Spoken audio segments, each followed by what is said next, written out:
Hello and welcome to episode 37 of Crucible Bootcamp. I'm your host, King Koala, and today we're going to be taking a look at a skirmish match by a submitter with the gamertag Eataface. He's using a pull shoddy loadout playing Night Stalker on Asylum. So without any further ado, let's go ahead and get right into it.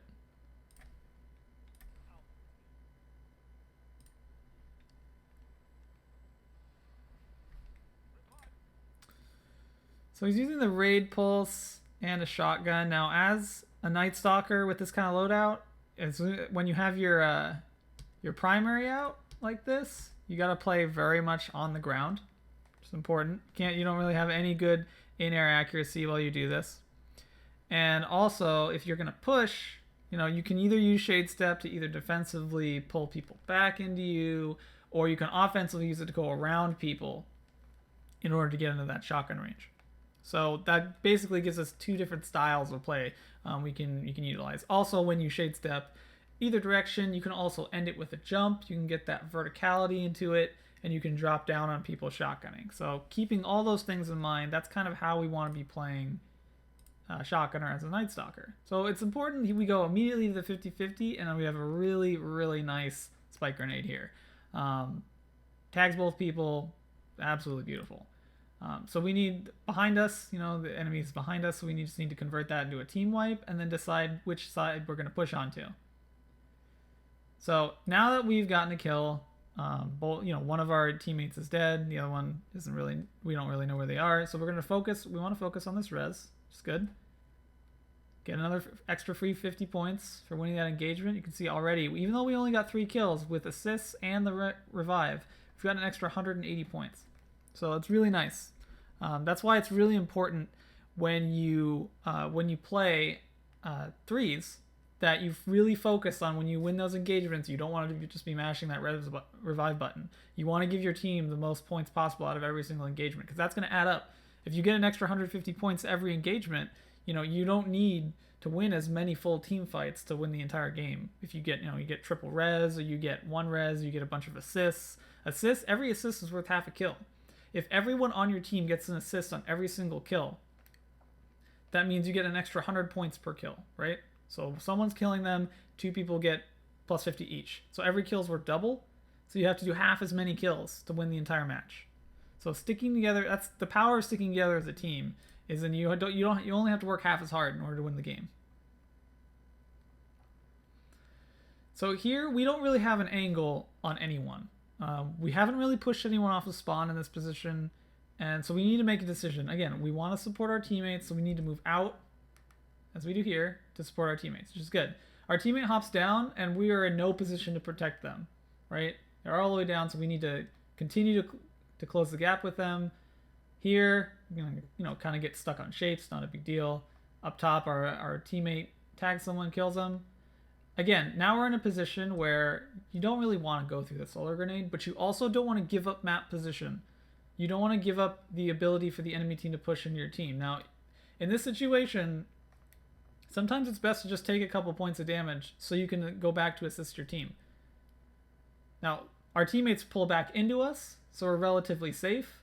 Again, there's another solar grenade out. So this position that we're in right here is completely worthless to our team. There's no way that we're going to be able to protect the guy that's out on B right now. And because of the position we're in, if the enemy players come out from back here, around that number 3 in the back of Ninja, or they just simply push out through the normal A door into this hallway, we have to have our shotgun ready, or we need to smoke and Shade Step out. If they pull out into the back Ninja, we're going to get primary down because we're not under any cover. So you need to either commit to supporting your teammate or rotate out of this position, because it's not a very good position for you. You don't really gain anything by it. By throwing a defensive grenade like this, that tells me that you don't want to push out at all. That covers your escape. This is a good move if you want to leave safely. This allows you to escape down the stairs, out into jungle, and rotate around into mid jungle onto like the container tree kind of area. What you don't want to do is sit here and wait, because you're not really doing anything. And as you can see, his teammate died, and all this time that we spent waiting instead of engaging or supporting, we have no position. So these trades that are happening don't necessarily need to be trades. They can just be straight up kills. And you're denying the enemy team points in those positions. But again, focusing on getting those 50 points, making the best out of a bad situation, not a big deal. So they're spawning behind us now. So we need to push into positions where we get first shot off. I'd like to see more slides or more jumps around these corners, because if someone is on this back ledge and they're radar baiting you out around this corner, you're going to get domed just walking out like this. When someone pulls down into jungle like that, you can either pursue, but what you don't want to do is jump off the ground. When you pursue, again, with your pulse rifle, you're not going to hit basically any shots when you jump into the air like that. You got to stay grounded. If you're going to push over something, you need to have your shotgun out, shotgun ready. Or you just need to be prepared that, like he did, if you do end up jumping, you got to take 1 or 2 shots to try to continue to put pressure on your opponent. But know that it's not going to be as effective as if you just went out to the back railing. Now, he finishes his quest, so he's just going to take a minute to switch his helmet out. Not a big deal, just a brief pause in the action. So you know where the enemy is. He's kind of moving around outside jungle. So here, you've pulled all the way out of cover, and again, we're just walking around. This is very slow play. So there's a difference between moving to get into an engagement and to get to a place, an area of engagement, and actually engaging someone. So the difference is when you move to get to an engagement, those are the times you're sprinting, you're skating, you're surfing, you're sliding, and then shade stepping afterwards. All these things where you move in a certain way to move from point A to point B, wherever that may be, to get there as fast as possible. Because there's no enemies that are going to challenge you in these locations. You want to do it as quickly as possible and just set up for an engagement. Once you get into engagement, your movement needs to change. It needs to change from where's my cover? Do I need to push out of cover or pull them into, around theirs? Can I slide out and engage them? Do I need to engage from the air? Can I push them? These are all questions that you should be asking yourself in the middle of an engagement, or at least be aware of. What you don't want to do is kind of just walk out into an engagement, because that tells me 2 things. The first thing is if you're walking out into an engagement, you have no idea where the enemy is. So that tells me you're improperly reading your radar, because you can't judge how far away people are or how close they are. And the second thing it tells me is you aren't comfortable switching between those 2 modes of moving to an area of engagement and actually engaging someone. So because we pulled out of cover in this situation, we put ourselves in a position where it's very easy to crossfire us. If instead we had stood by this car here just outside of Cafe, we would have had a better chance to shade step back into our cover or out of the engagement completely and not necessarily get crossfired that easily.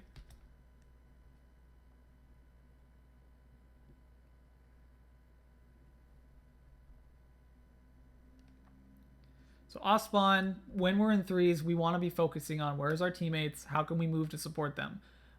In a small map like Asylum, when you play against very good players, they're just going to push you off spawn because you're going to be split from your team. So sometimes it's best to just wait for your allied players to actually die, or if they're already dead, to wait for them to res and try to do it at the same time. Now there are little things that are happening with primary gunplay here that I wanted to point out. And that's hip firing. So the way hip firing works is you're less accurate when you hip fire, and also you have less effective range. And you can test this with any gun. You have damage drop-off start sooner when you hip fire, and you have a greater cone of inaccuracy, and it grows bigger when you hip fire, unless you have the perk hip fire. And even when you have the perk hip fire, that distance where damage starts dropping off is still closer than fully ADS'd. So when you do that, when you hip fire in the middle of an engagement, or you hip fire to start an engagement, you're basically killing your ability to get your optimal time to kill on your target. I would rather see you spend too much time ADS'd in and line up a headshot before you take a first shot to try to get that optimal time to kill than hip fire a shot when you're at that good range. And when you're at that good range and you hip fire, you're basically saying, I don't care how accurate I am. I don't care if I miss any shots. And if they're in that kind of position, you better be backpedaling and they better be pushing you. Otherwise, there's no point to hip firing in the first place. So here, just continue to fire while you hip fire out. If you do pull out to hip fire, it's to retrack your target because it's faster to move your reticle when you're hip fired than it is when you're zoomed in. So if you lose track of your target, you need to retrack them real quick, move out to hip fire, retrack them, scope back in and get back on target. But in the middle of engagement or to begin an engagement, you don't want to start with a hip fire.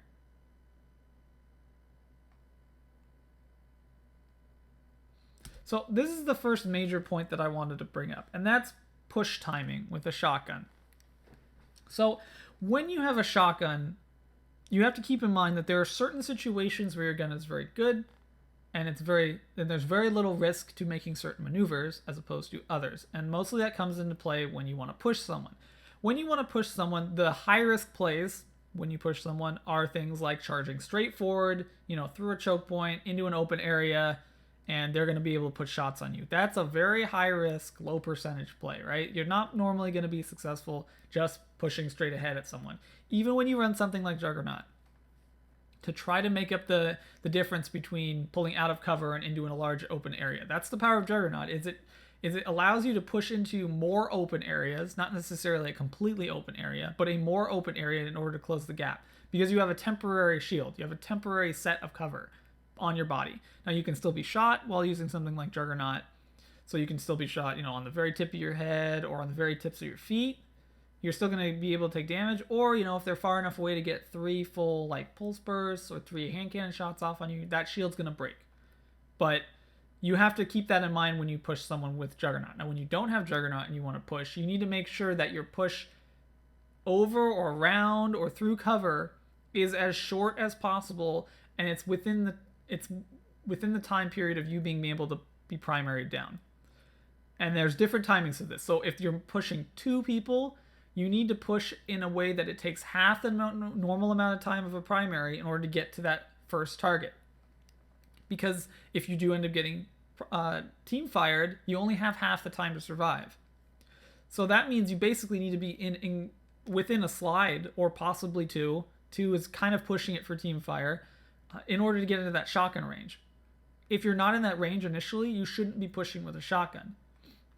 Now, when your target goes behind cover, that's an opportunity for you to move up through cover and either go over or around in order to close that gap safely, because they can't see you, you can't see them. That's an opportunity for you to actually perform a push in order to get in that shotgun range. So here in this situation that we see here, you can push over this car or around the car, on either side. If you go to the left, you need to primary out because your target's gonna be further away. If you go to your right, your target's obviously moving to your right, and same thing if you're going over, you're gonna crash into that player. So that's an opportunity for you to actually use your shotgun and push into them. The left, like you did, gives you an opportunity to use your primary. Now, if your target is ever not paying attention to you, you don't necessarily need to get primary shots off on them. It's powerful if your teammate is firing on them as well. But if your opponent isn't paying attention to you, you want the shortest amount of time to kill your opponent as possible before they alert you. So in this situation, we're actually the flank when we're not being paid attention to. So then this is your opportunity to take out your shotgun and just slide in and shotgun them, or just walk up straight up to them and shotgun them, depending on how much they pay attention. If we had our shotgun out, especially here, that's a good range to shotgun someone. You don't have to primary anyone. If you can melee them, then you can shotgun them. Period. It's as easy as that. Now, hiding here, you saw that we got shot a couple times. We don't know where the opponent is. We need to read our radar. Here on the edge, we can see that they're at that 23 to 31 meter range, which is the very edge of the effective range of a hand cannon, based on your radar reading.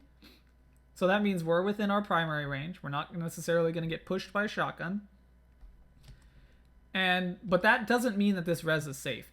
If you go for a res like this, the purpose of this res is to bait your teammate into your opponent's pulling into you in order to try to cover the orb, and that gives you an opportunity to shotgun.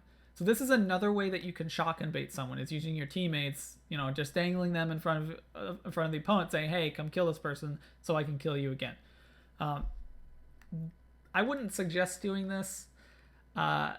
One, especially when you're solo, it's kind of mean to your allies to just farm them like this. And you can see that you have super anyway, so you don't really need to bait anything. You can just pop out and super someone. Easy as that. By doing this, if this opponent was a sniper, then 1, you can potentially get collatted by standing right behind them, so don't do that. 2, if they just farm them for free, then they go up 50 points. Like, yes, you got 50 points for the res, but you need to use this shield in order to get a kill. So what do? They team fire. It's good. I'm glad that you didn't get domed there. And then pushing into a player like this, if you're ever going to push into a player, even if you have the express intention of supering, you still want to have your shotgun out.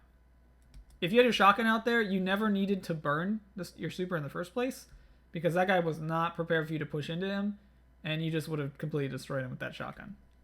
The good shade step afterwards, but that was if you played against a better player, you would have been dead there. You wouldn't have gotten that super off for free like you did. So again, pushing out, trying to get these team fire, this team fire going. If you have to reload in the middle of a gunfight, you should try to get into the range of your secondary weapon. You shouldn't just reload in the middle of a gunfight, especially when your teammate is still alive. And we saw we had smoke here. We didn't need to necessarily throw the grenade. Could have thrown a smoke. Could have tried to move into melee range. But again, the power of using a shotgun is if you do end up running out of primary ammo, you're normally pretty close to your opponent in that primary range. Even if you're using the extreme range of a pulse rifle, you can always disengage, and if they decide to chase you, you still have a shotgun to defend yourself, because they're going to be pushing into you and closing that gap for you. You don't really need to worry about getting pushed by a single player if you're running a shotgun. It's when you get pushed by multiple players that you really need to worry about, which gun do I have out? Do I need to, run away or completely engage? Kind of things. So again, walking around tells me, again, we aren't really raiding our radar, or we aren't really comfortable pushing. So we need to be very careful. We need to be more mindful of how we move around this map, because we could have sprinted to this location in mid-jungle, and we could have got a challenge off on someone. This tentative, walking around kind of thing, maybe I want to bait you into a situation where I can get first shot off, is fine. But you need to walk to a place of cover. You don't want to just walk down the middle of the lane. This is not a pleasant stroll down the yellow brick road. We're trying to get into engagement here. So here, if that player was a sniper, or that player, he pushed up like that, 1, we're completely exposed anyway. So if they push down to mid-jungle, we have no cover in that situation. So if we're not going to push in, we need to be by cover, and we need to be actively rotating to support our teammates. Too much standing around. So here, that's a very good disengage. You know that your opponent is right there, and you're team firing them. As soon as you get weak, you don't have to stay in that engagement anymore. You don't have to give up a kill. You can put it on your teammate to finish the kill off. You put 1 or 2 shots off on that target, that's good. That's all you really need to do. If you only have time to put 1 shot on your target and you have to disengage, now it's on your teammate to finish the cleanup, or you both need to get disengaged completely. And if you both disengage completely and the encounter ends up neutral, no one ends up dying, that's fine. Then you just need to decide, do I need to rotate out of this position? Are we okay to re-engage? Because obviously if the person is still by themselves, and let's say they're not sniping, then you can go back for another primary engagement with your teammate. Just keeping in mind, it's still going to be faster for the 2 of you to kill 1 guy than it is for him to kill both of you. He has to utilize a lot of trickery with his abilities, or with his melee, or with a super. The player being pushed by two opponents has to make a much harder play, and it's a lot more difficult to pull that off than it is in your position. So now that we have heavy, there's 2 basic modes when you have heavy. There's sword and machine gun, which are basically the same. And then there's rockets. And so what you want to do when you have heavy is make the lowest, you want to put yourself in the position where you have the least chance to die. The important thing about heavy is it's normally around the time when people get their second super. So you have to keep that in mind. So if you're using a sword, sometimes you have to wait out either the rockets, or you have to wait out the supers that will come out. You can't just push into someone with a sword, because you're going to get killed. That's why bolt caster is kind of the de facto sword that you want to use, because you can switch between the mode of I can kill you from range if you have, say, a rocket or super up, or, you know, if all that stuff runs out, then I can just switch to, you know, melee mode, and then all I run the risk of is getting shotgunned. So playing around that range is good as well. And if you have, same thing with a machine gun, you don't want to push into rockets, you don't want to push into supers, but you do win every single primary engagement if you land equal shots. Right? The only gun that poses a threat to you with a machine gun, that's a primary, is the last word. That's it. Universal remote, you outrange, and no land beyond, you can outflinch. So you don't really need to worry about those two primaries for the most part, as long as you, one, keep yourself out of a sniper lane or an established sniper lane, and as long as you don't go into a shotgun range. A big mistake I see players make when they do end up pulling heavy and they have a machine gun is they push into shotgun range thinking that they're invincible, right? You're going to kill everyone, you're going to mow everyone down with your Thunderlord. But the fact remains is that if you put yourself in a shotgun range, or you put yourself into a range where you're going to get supered or rocketed, you're still going to die. You only win every single primary and then every single, let's say, like mid-range sniper engagement. Long-range sniper engagements, you still lose. There's a lot of flinch, but not so much that at long range you're still not going to get double bodied, you're still not going to get domed, or you're still not going to flinch them into a shot. So keeping in mind that you need to create negative space and you need to keep your opponents at a distance, you need to keep them in locations where a primary battle will occur. That's how you use a machine gun effectively. So pushing this corner here, like, if this guy was prepared for you, he would have slid into you and killed you as you rounded that corner. There would have been no opportunity for you to really get a shot off. He improperly read his radar, but if you're playing against better players, they're going to punish you for that kind of thing.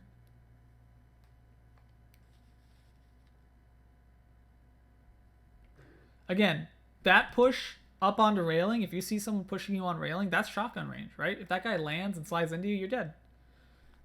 In this situation, Edaface emailed me and said, hey, you know, I know I should have supered him there. You absolutely should have supered this guy here. This was a completely free kill, because you're not going to kill him immediately if you hit him with this tether, because he's running the overshield on his Sunbreaker, the Sunspot or whatever. You're not going to immediately kill him. You are going to immediately suppress him. And he's just going to waste a super instead of you playing, you know, Ring Around the Rosie with the ticket booth. And he, you know, you got a lot of good shots off on him, but you needed to commit to that fight. You had already burned through his overshield. As soon as he throws that hammer and gets a second overshield, like, you're done, as you saw. You had no chance there after you moved away. So if you're going to commit to a fight like that, you have to commit completely. I like the defensive tether here. I would have liked to see a grenade over the wall, and then a shade step into cover, because they're not going to be able to get out of it anyway. They're tethered. This kind of commitment here, if the enemy player had con to support their teammate, you would have died as well. Understanding how your abilities work with a defensive tether is really important, because most of your tethers are going to end up being defensive, especially if you're running something like Black Hole, like our hero is. Again, if someone's pushing you up and you know they're going to push up, or you know they're right below you, you want to have your shotgun out. You could have got this kill way easier if you were just prepared for him to push up like that, or just knew where he was and properly read your radar. Defensive grenade means you need to push around, get into primary range. This push in, you need a shade step. You can't just slide in blindly unless you know where that person is. Against a better shotgunner, you wouldn't have had enough time to shotgun them.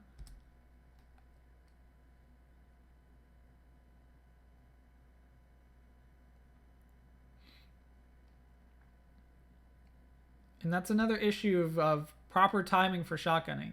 When you push into players, if you don't know where they are, you shouldn't push them. Simple as that. Because the amount of time you have to react when shotgunning is very small. Especially if you're playing against enemy shotgunners, which when you play, if you know, check loadouts in skirmish, especially on Xbox, I've noticed most everyone runs triple shotgun. Now, PS4 it's a little different. There's a lot more snipers, so you just adjust accordingly. But if you ever push someone and they're running something like a last word, if they're sniping, or just a shotgun themselves, you have to be careful because you don't have as much time as they do to react. You're the one pushing in blindly, not them. If they're properly reading their radar and you're pushing through a choke point into them, you're just going to die every single time. You're going to get radar baited. They're just going to back up as you're pushing through and primary you down. They're going to team fire you. Or they're going to wait until, they're going to get a sticky on you, or they're going to jump in the air over your shot as you slide into them. All these things, you're going to end up getting baited doing these head-on shotgun pushes. In general, it's always better to put your opponent into a position where they make a mistake, a positional error, where they get just too close, and you can just finish them off with your shotgun. You want to bait them into you. You don't necessarily want to be the one anymore aggressively pushing into players, because it's only as effective as your opponent is stupid, right? If your opponent always has good position, then you're never going to be able to push into them. And if you're only used to pushing into someone, then you're just not going to be a successful shotgunner. Like in this game, the vast majority of our kills have been either from abilities or a primary, which is good, it's fine. But the fact that there were a lot of opportunities for you to get shotgun kills, that hurts, right? You could have been even more successful in this game if you're just a little bit more aware of which gun to be using when. Little things about if you know someone's using a fusion rifle, you know that you want to peek. And this is the second thing I want to bring up. It's called weapon commitment time. So every different weapon you use has a different amount of time it takes for you to commit to the full damage it does. So that ranges on a scale from full commitment, which would be an auto rifle, to no commitment at all, which would be a hand cannon. Now, in between that, closer to the auto rifle is the scout, and closer to the hand cannon is the pulse. So let's start on the extreme end of full commitment. So let's start with auto rifles. When you commit completely with an auto rifle, you have to commit completely to your target because you need to track where they're going to, and it's a gun that you would consider damage over time, right? And the longer you are on target, the more effective your gun is. It's all about damage tracking. It's all about pulling out of your cover and getting a clean engagement. So it's incredibly important to not only get into cover, get up into your effective range with your auto rifle safely, but also completely commit to a target if you want to kill them. That means that after your engagement, you need to be even more careful about moving back into cover, because you're going to be weak. You have to completely commit to these fights in order to kill someone. After that, it's a scout rifle. So scout rifles, the time to kill on scout rifles, even the best scout rifles, say call advances, that requires 3 headshots. Now, you can hop in and out of cover, but in order to kill your target fast enough and not have them push into cover, you need to commit more to the fight. Less so than an auto rifle. You can still use your cover, you can still move around, but because of the distance that you want to kill someone with the scout rifle, there's still a larger level of commitment to that gun. Because if you don't commit long enough, your opponent's going to pull into cover, and then they're just going to regen. And if they push through cover into shotgun range, then your scout rifle is useless now. So scout rifles are really good when your opponent doesn't know where their cover is, doesn't know how to disengage after 1 or 2 shots that you make, or that they just try to outgun you at ranges that they should have no business trying to outgun you at. Now, the only maps that you'll really encounter where that happens is the huge combined arms maps or really, really long lanes. So say Bannerfall from inside boxes to outer Mohawk, like that really long distance. That's when the scout rifle would be good. And then you run into issues where, yeah, my scout rifle's good, but now I'm getting into ranges where I'm getting sniped instead. So again, moving down our path, now we have pulse rifles. Pulse rifles, you only have to commit as long as your burst comes out. And once your burst comes out, you can leave. Because of the distance, you don't have that same issue that scouts do, where it's easy to push into cover and run away, and they can just regen. However, you don't have the ability to instantly do that burst of damage like you would a scout rifle. So that's kind of one disadvantage to it, and also one advantage that hand cannons have over you. So it's kind of the middle ground between I would say it's the exact middle ground between an auto rifle and a hand cannon, where there's still some time you have to commit to, and you have to decide in the middle of that first burst whether you could finish them off. So if you get 3 headshots on that first burst, I would say, yeah, I'm gonna commit, 9 times out of 10 to finishing that fight, to completely committing to that engagement, because I have the best chance getting that initial burst on 3 headshots to getting that optimal time to kill. Maybe you need 7 headshots and 2 bodies to get optimal time to kill on your target.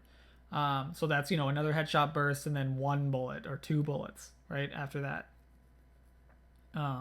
You don't really need to worry about that if you get that initial burst off. If I don't get that initial burst off, because the time commitment is very short, I can very easily disengage as long as I'm popping, out of my cover. I see someone, get a burst. Okay, maybe it's all bodies. I don't want to commit to that fight. Or, I'm getting team fired, just move back in. It's not like an auto rifle where if you choose the wrong engagement, you just die, right? If you choose the wrong time to use an auto rifle and you get team fired, you have to commit to trying to kill one person. And you better hope that your teammates are there to back you up. And then you run different risks with auto rifles that you don't have with other guns, where you're in basically shotgun range in order to get into effective range. You have to do a lot of backpedaling. You have to do a lot of work around moving so your opponent pulls out of cover and you can technically pull into cover as you do that. There's all these little nuances to auto rifles that no other gun really has. And then we have the very extreme end, where the other opposite end, where you have hand cannons. Hand cannons, it's an instant. You do full damage, whether it's a headshot or a body shot. You're doing full damage as long as you're in effective range, and you can dip back into cover. And you can dip right back out, take another shot, pull back into cover. You can be super annoying by playing whack-a-mole with your opponent, by jumping up, taking a shot, sliding out, taking 2 shots, and killing them. Then you've exposed yourself to maybe, a quarter to half the amount of time that you would with a pulse rifle, and, maybe a quarter of the time that you would with an auto rifle, right? The way you beat auto rifles is if you make them use their mag and force them to reload. So you just pop in and out of cover, and they're trying to spray you down, and they're trying to track you as you move back into cover. They're wasting bullets. Eventually, they can't finish that engagement, and you can just finish them with a hand cannon. So against fusion rifles that have a commitment time similar to auto rifles, all you really need to do is dip back into cover, let them waste their burst, let them waste that charge time, and then get another burst off onto them, and then recommit. Understanding what your opponents are using is very important to how you need to play against them. It changes based on loadouts. If everyone's running fusions, that means that all you really need to do is stick close to cover and don't give them an opportunity to charge around a corner. Or if they do charge around a corner, then know that you need to be close to cover in order to dodge bolts. That's it. So this situation here, this is another point where if we had our shotgun out earlier, we wouldn't have lost that engagement. We could have gotten 2 melees off if we had to. Especially as that person pushed around. If you throw a grenade, like we did in this engagement, with the goal being to flush your opponent out, here, right? So opponent's in front of us, and we're going to throw a grenade to flush them out. Where are they going to go? So we need to decide if they move to the left or to the right. And then how are we going to adjust to that? So if we think they're going to move to the left, and we also move to the left, we need to have our shotgun out because we're flushing them into shotgun range. This is another opportunity for you to push. If they move to the right and we move to the left, that means we need to be in the primary range. But that isn't great for us right now because we're absolute. If we think they're going to go right and we go right, again, we want to have our shotgun out. We want to kill them as fast as possible. So we see on our radar, there's that quick blip that he moved to the right and we've moved to the left. So now we've put ourselves into a primary position. We see him right there on our radar, so we need to shade step away or pull around our cover. And now this is a position where he hasn't shot on us at all, and he's wasting an ability, which is going to take even longer for him to put shots on us. Take out your shotgun here. Take out your shotgun and then switch to your...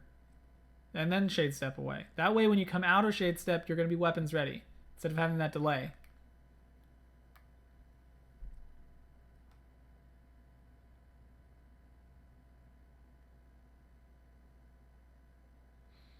So again, just pushing to try to support teammates.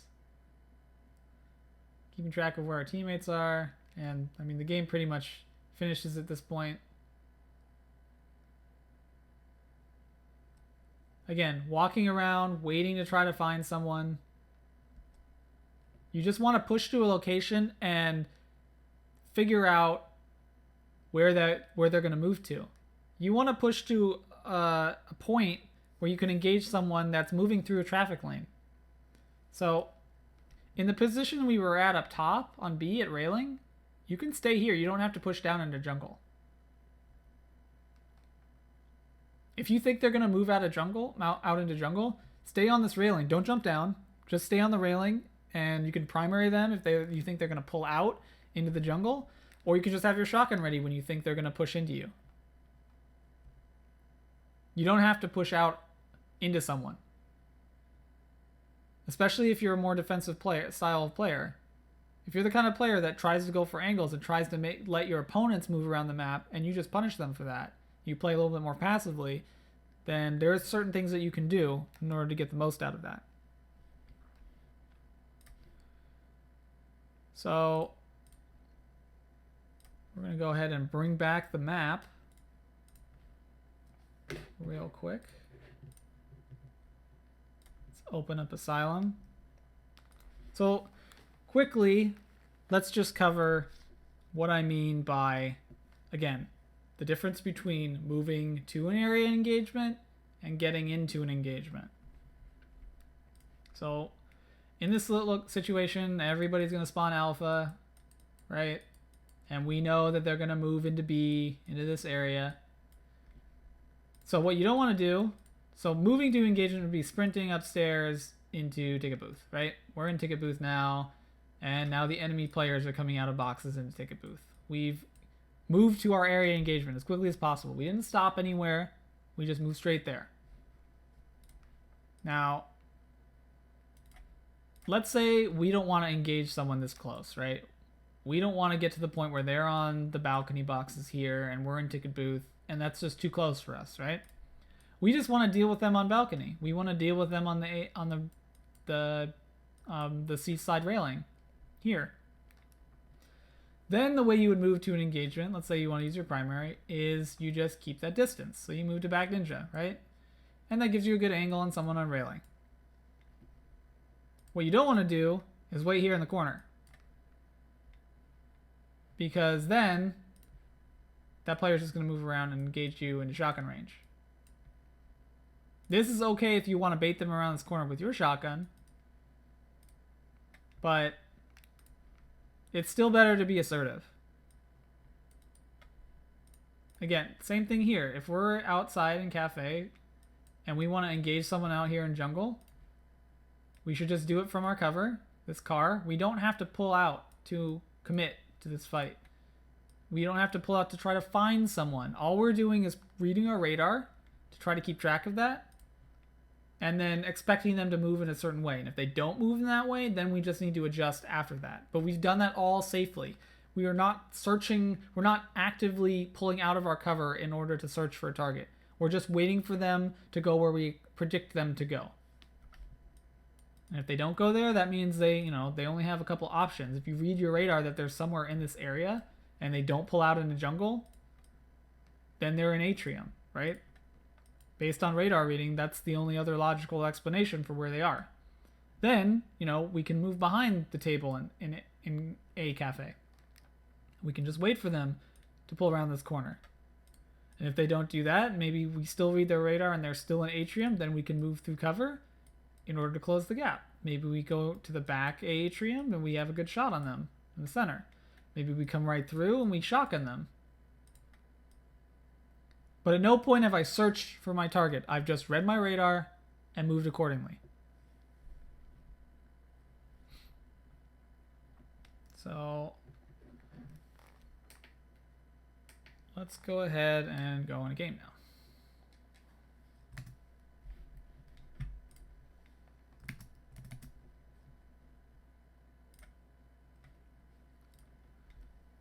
now. Okay.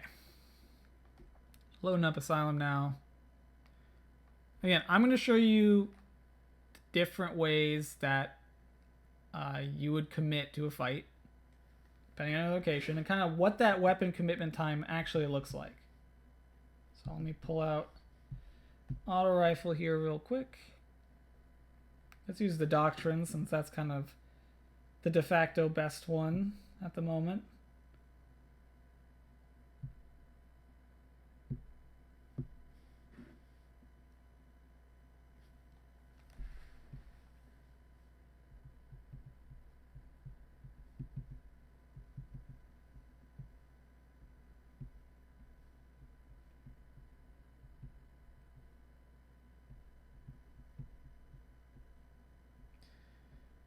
Overall, like, the game was fine. It wasn't a particularly awful game. You did do really well in it, but I think part of that was just how bad the opponents were and how they didn't really know what was going on. And then part of it was just you had really good team fire. There were very few situations where you were by yourself, which is good. I mean, that's good. It's good to see that. But a lot of the engagements could have been cleaner, right? We want cleaner engagements. We want, because as we get better and better, we're going to play against opponents that know how to deal with, you know, people that just walk around, people that search for targets, right? And we can't get away with the same things that we used to. And your KD's going to tank again, and you get frustrated. So teaching you now, you know, you're going to jump that skill gap real quickly, but you're also still going to understand how to move past the one you're moving into. Okay. All right. So let's start with the auto rifle. In this example, our target is always going to be on cars here, and we're always going to be engaging from around this corner. So on an auto rifle, what it means to commit completely to a fight is, you know, you do something like a slide out, and you have to stay on target, right? You have to stay on target. And then after that target is dead, you can pull back into cover. I have to completely engage my opponent and stay on target in order to finish them off, right?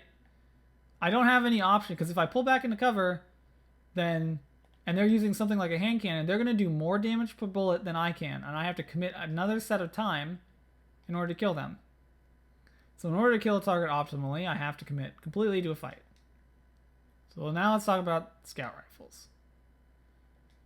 Got a little cryptic dragon here. So for a scout rifle, we can do things like pull out and pull back in, right? But if they're, say, on this all the way on this back wall where I'm shooting now, if they pull to the right, by the time I push into them, they're going to be at full health again, right? And if I'm running scout sniper, then I can't push into anyone pretty much ever, right? I just have to deal with them moving away. So I have to commit kind of, as long as I can keep them out of pushing into cover. And I can use cover to my advantage too. So if they're going to push right, to pull them out of the cover, I need to pull left, right? As I pull left, you can see I pull that area more and more out of cover. So I'm still committing to a fight, but I can still move through cover in order to finish. So that's how scouts work. So let's talk about pulses now. So pulses, similar to a scout, you can pop in and out, but you have to commit completely to the burst, right? The burst has to go out and then you can leave. You can't move burst out or pull back during a burst very easily, because sometimes, as you can see, my pulse is going to hit the wall that I'm next to. So you have to commit to all the bullets coming out. If you're too quick moving back into cover, you're going to hit the wall itself. That's no good. That's not what we want. So understanding when you should commit to a fight, if I get that full burst off on the head, I'm going to finish my target. If I miss, I get a body, I'm close enough to my cover, I can just go back in. I don't have to completely commit to that fight. The most important thing here with all three of these guns so far is you have to stay grounded. You can't get up in the air. All my engagements from cover need to either be quick strafes or I need to be slides out, right?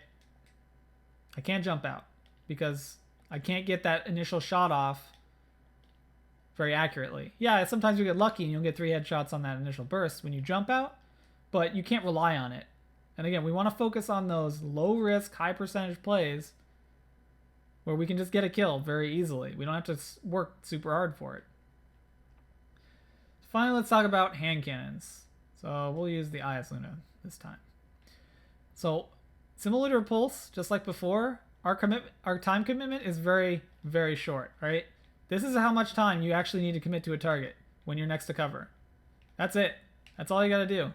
And if your target isn't good at planning their burst, or they're pulling, aim assist is pulling their burst into the wall, then you're going to win this engagement very easily. You can also jump out, right?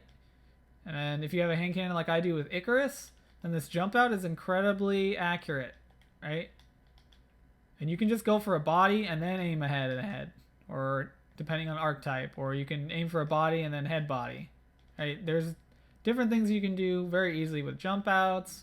You can slide out. You can take one shot and pull back into cover. This is something you can't do with an auto rifle.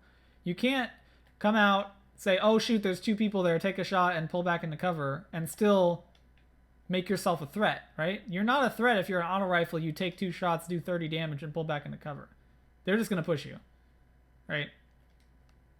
If you hit them once with the hand cannon, that's, with the Asylum, that's 57 damage. That's substantial. If you hit them with a headshot, that's even better, right?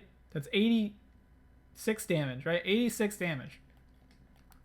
That's a incredibly low impact sniper rifle body shot, right? That's like the AMR 2020 body shotting someone. If you're using something like an Ill Will or the First Curse, that's 95 to the head. I mean, that alone is enough for your teammates to just follow up with whatever they're using and kill. That also lets someone, maybe your teammates running an auto rifle, they don't have to commit as long if you hit one shot and move into cover. And then your auto rifle partner comes out and sprays them down for basically half the time because you did half their damage with one shot.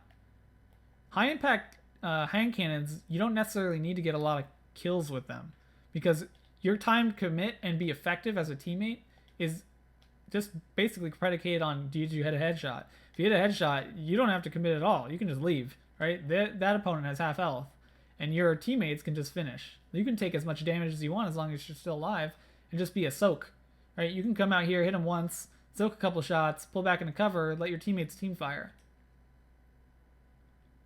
Keeping in mind how your loadout synergizes with your teammates is really important.